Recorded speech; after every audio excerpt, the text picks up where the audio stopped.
Let's talk about wrist prep and wrist mobility. Now this always gets a groan in class when I say that we're going to do this, because it's just people's least favourite thing to do. And the reason why that is because it feels sticky, it feels horrible, but that does mean it's an area of the body that we should really be looking at. Now our hands are our foundations for many of our poses. All fours, down dogs, plank, all that weight is driving through the hand and through the wrist. So it's important, if we want healthy elbows, shoulders, necks, we need to make sure we have the mobility in our wrists in order to make these positions feel super strong and support the body. Now, if we sit at our desk and we're constantly typing, our hands are actually in flexion. They're not an extension. Extension is what we come into when we come into those planks, all four positions.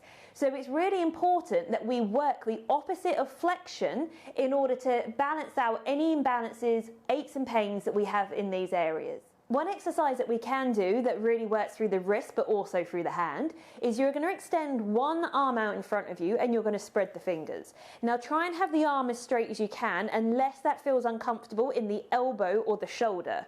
What you'll do is you'll have a little bit of a soft bend, but you'll slowly be working up to having that elbow locked. Spread the fingers as much as you can. You're going to use your opposite hand and you're going to grab hold of that pinky finger and you're going to slowly pull the finger back towards you.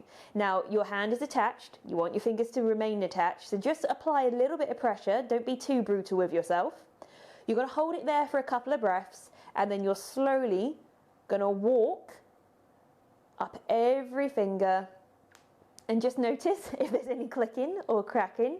Notice where you might feel that. Maybe you'll feel it in a certain point in the forearm. Maybe you can feel it all the way up towards your shoulder. Remember, there's no judgment here. We're just trying to see what's happening to the body so we can work on it. Once you've worked up all the fingers, you're then going to close the fingers together and you're going to use your other hand to pull the whole hand back towards you. Try and make sure the shoulder's away from the ears.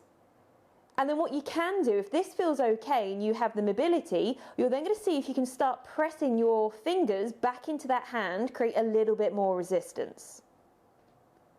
Hold it here for a couple of breaths. Again, just notice what's happening in the body. And then you're going to release and you're just going to pump the fingers. And then you're going to try that on the other side. So another one that we can do, you're going to start off on all fours.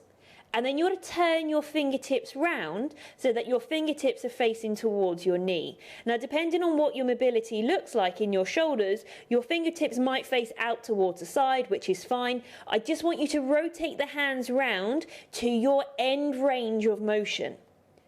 And then you're just going to drive the weight through the hands. You can maybe start rocking backwards and forwards, but it's not a big movement. I don't want your palms to come off the floor. Just slowly rock. And then maybe even rock yourself from side to side. Keep the palms flat to the floor. Now, if you want to increase this stretch, what you're going to do is then slowly start sitting back. Notice if the hands start peeling off, you've probably gone too far. You can always walk your knees further in, but just drive that weight through. Again, maybe rock from side to side.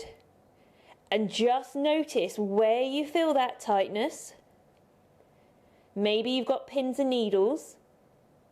And remember, it's not going to feel like the nicest stretch out there in the world, but it is important that we stretch through the wrists. Remember, the wrist mobility has a knock-on effect to other points further up the kinetic chain. So it's really important, again, to ease out those imbalances that we have, get those inactive muscles fired up, so that not only does it help our wrist movement on the yoga mat when we come into certain poses, but this will also help you off the mat on just your day-to-day basis.